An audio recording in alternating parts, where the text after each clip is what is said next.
have told this story exactly once before tonight, and the man I told it to didn't believe me until he saw the mark on my palm. I don't expect you to believe me either. I only ask that you let me finish before you decide.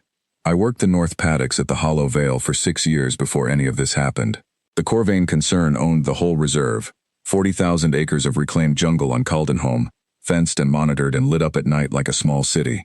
All of it built around one impossible thing. They had found a way to bring back what the old records called the herd lines. Great slow grazers with hides like river stone, quick pack hunters that moved through the canopy without a sound, birds the size of skiffs that nested on the cliffs above the delta, things that hadn't walked or flown anywhere in 10,000 years. The company called it restoration. The scientists called it the greatest achievement of the modern age. I just called it work. I wasn't a scientist. I never finished the schooling for it, never wanted to.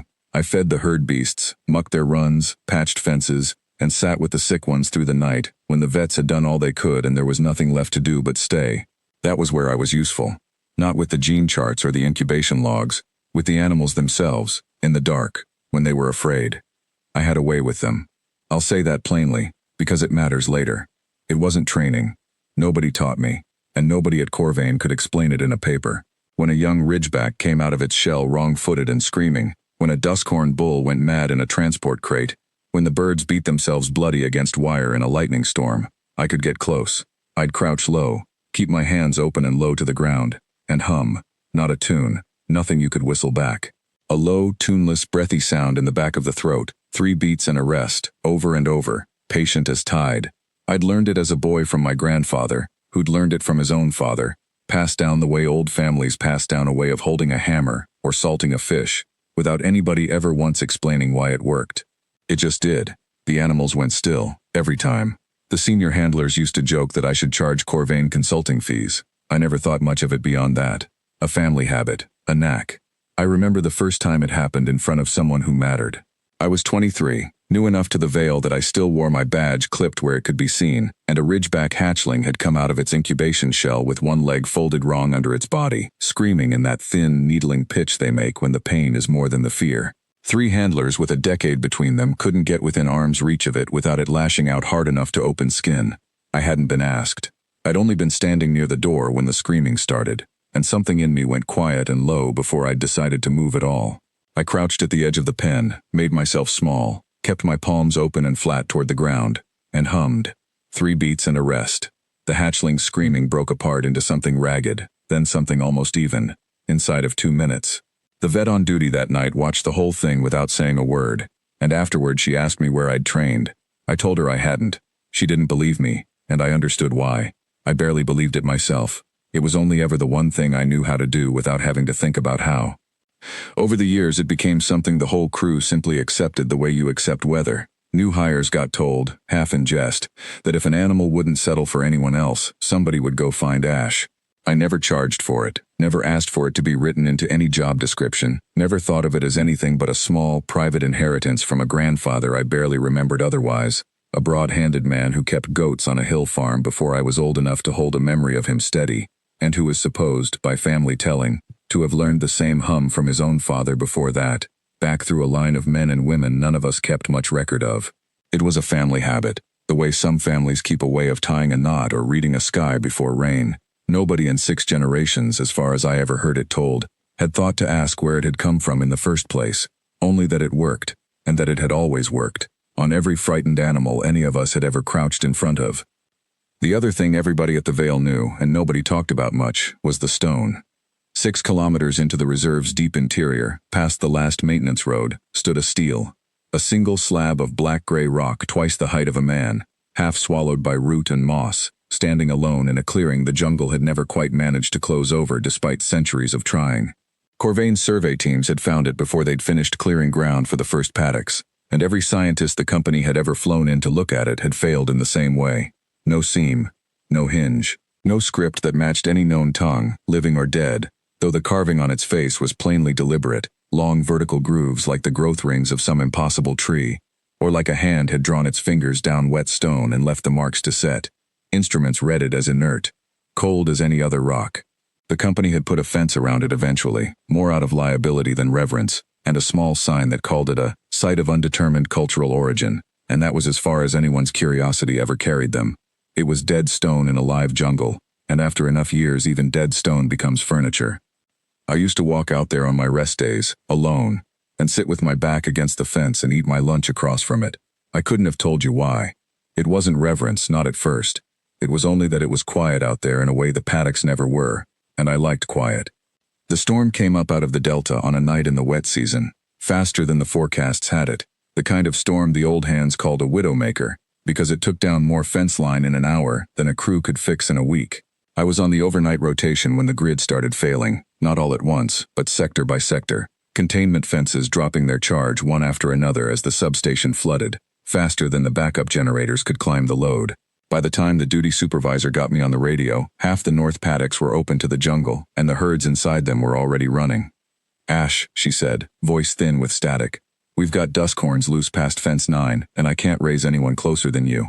I need eyes on them before they hit the delta trail.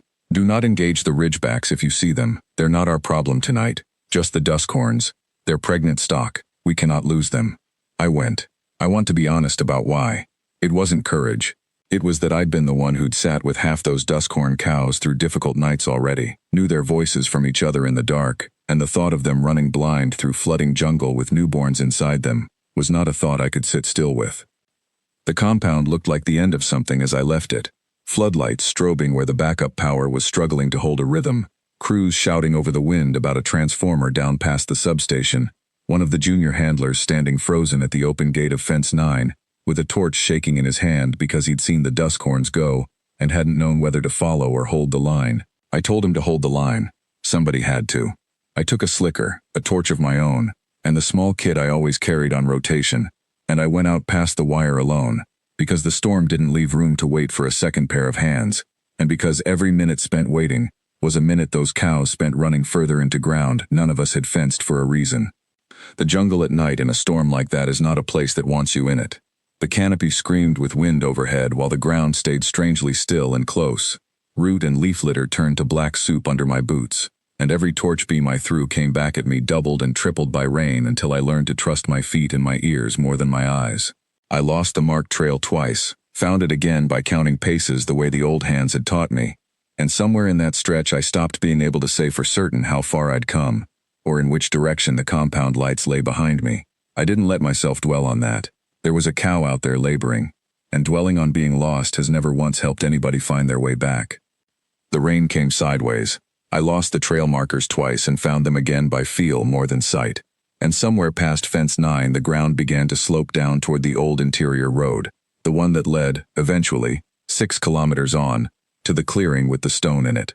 I didn't plan to go that far, but sound carries strange in a storm like that, and what I heard, over the wind and the static in my own earpiece, was one duskhorn cow, close, in the kind of distress cry that means a birth going wrong, not a chase. I found her in the clearing itself. She'd run the whole distance somehow, driven by the storm or by pain, and gone to ground at the foot of the steel, the way an animal will sometimes go to the one solid, unmoving thing in a world that's come apart around it. She was down in the mud, laboring, and there was nothing in my kit that could help her beyond what I already knew how to do with my hands and my voice, so that was what I did. I got down in the mud beside her, put one palm flat against her heaving flank, and I hummed. 3 beats and a rest. The old sound. I did it because it was the only thing I had ever known how to do that helped, and because I was afraid, and doing it kept my own hand steady enough to be of use. My other hand was braced against the stone. I hadn't chosen that. There wasn't room to kneel any other way, not with her thrashing the space she had. My palm was flat against the steel's lowest carved groove, mud-slick, cold as the rain itself. The stone warmed under my hand. I want to be careful here, because I know how it sounds, and I have turned this moment over in my mind more times than I could count since, trying to find some other explanation, and failing every time. The warmth was not sudden. It came the way a held breath comes out, slow, and then all at once you notice it's been happening the whole time. The groove under my palm went from stone cold to skin warm, to something with its own low heat, like a coal someone had banked a long time ago and only just now stirred. I kept humming. I didn't stop, because the cow was still laboring and I had nowhere else to put my attention, and some animal part of me understood that stopping now, in the middle of whatever this was, would be the wrong thing to do. The light started at my hand and climbed. Not bright, a deep, banked amber, the color of firelight seen through a closed eyelid, spreading up the vertical grooves the way water finds the lowest channel, except it was moving up, against every sense I had of how things ought to fall. It found the next groove, and the next, branching, gathering, until the whole face of the stone was lit from within, like something breathing, for the first time in longer than any of the numbers in Corvain's reports could account for. The duskhorn cow went still beneath my other hand, not dead still, calm still, the way they go when the worst of the labor breaks and the calf is finally coming right. I heard, behind me, splashing footsteps and a voice I knew, Priya Okanta Reyes, one of the field vets, who must have followed my last radio call out past the fence line against every protocol Corvain had ever written, because nobody in their right mind goes further into a storm toward a signal that's already stopped answering. She said my name once, low, and then she said nothing else at all, because there was nothing left to say that the light climbing the stone didn't already answer for her. The grooves weren't grooves anymore. That's the only way I can put it.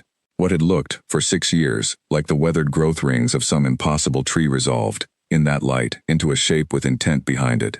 Long, unbroken lines that curved and forked and rejoined, branching downward from the crown of the stone toward my own hand. And I understood, the way you understand a face before you understand you're looking at one, that I was looking at a lineage. A line of descent, carved into stone longer ago than the jungle itself could account for, branching and branching and branching down through what must have been hundreds of generations, until the last low branch of it ran straight to the print of my own palm, pressed flat and mud-streaked against the rock. The duskhorn calf came then, slick and trembling in the amber light, and its mother turned her great head and made the low contented sound they make afterward, and I knelt there between a birth I had just helped bring into a storm, and a stone that was, impossibly, reading my hand like a signature it had been waiting on. The voice, when it came, was not a voice the way the wind is not a voice, and yet I heard it as clearly as I have ever heard anything in my life, low and resonant, coming from everywhere in the stone at once, and nowhere in particular. Kinborn, the herd remembers you. That was all. 2 sentences. I have turned them over every night since, trying to make them smaller than they are, and I cannot manage it.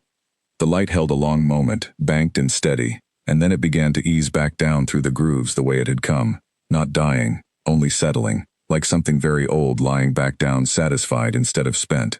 The rain kept coming. The calf found its feet on its 3rd try, the way they do, and pressed in against its mother's side. And somewhere in the dark past the clearing the fence crews were already fighting to get the north sector recharged, and none of it stopped for what had just happened at the foot of that stone, because the world rarely does. Priya helped me get the cow and calf onto their feet and turned back toward the paddocks, and neither of us said much on the walk back except the practical things, footing, the calf's gait, whether the mother would make the distance. It was only near the fence line, with the lights of the compound starting to show through the trees, that she asked me, quietly, whether I'd known. I told her the truth. I hadn't known any of it. I'd known a hum my grandfather taught me and nothing more, and I still don't have all of it now, not the history of it, not what people my family came from or how long they walked this jungle, or a jungle like it, before Corvain ever drilled a single survey stake into this ground. I have a mark on my palm now that wasn't there before, faint as a burn scald healed clean, in the same branching shape as the lowest line on that stone, and that is the only answer I have been given so far, and I suspect it may be the only answer I am owed for some while yet. Corvain sent a full survey team out to the clearing within the week. The Stele reads as inert again, by every instrument they've brought to bear on it. Cold stone, no seam, no signal, same as it read for the 6 years before that storm. I haven't told them what my hand does when I rest it flat against the lowest groove on a quiet evening, how the warmth still answers, small and banked, like something keeping a promise nobody else remembers was ever made. I go out there still, on my rest days, and I sit with my back against the fence, and sometimes I put my palm to the stone and hum the 3 beats and the rest, and it hums back, low under my skin, patient as tide. I don't know yet what it means to be owed to a jungle, or what the herd, in whatever sense a duskhorn cow and a stone that has waited longer than memory can be said to share a single word for the same thing, believes I owe it in return. I only know that some debts get called in quietly, in the middle of a storm, with mud on your hands and no one watching but the one thing patient enough to wait 10,000 years for the right hand to come find it. I mean to be worth what it's still waiting on, that much at least I've decided for myself.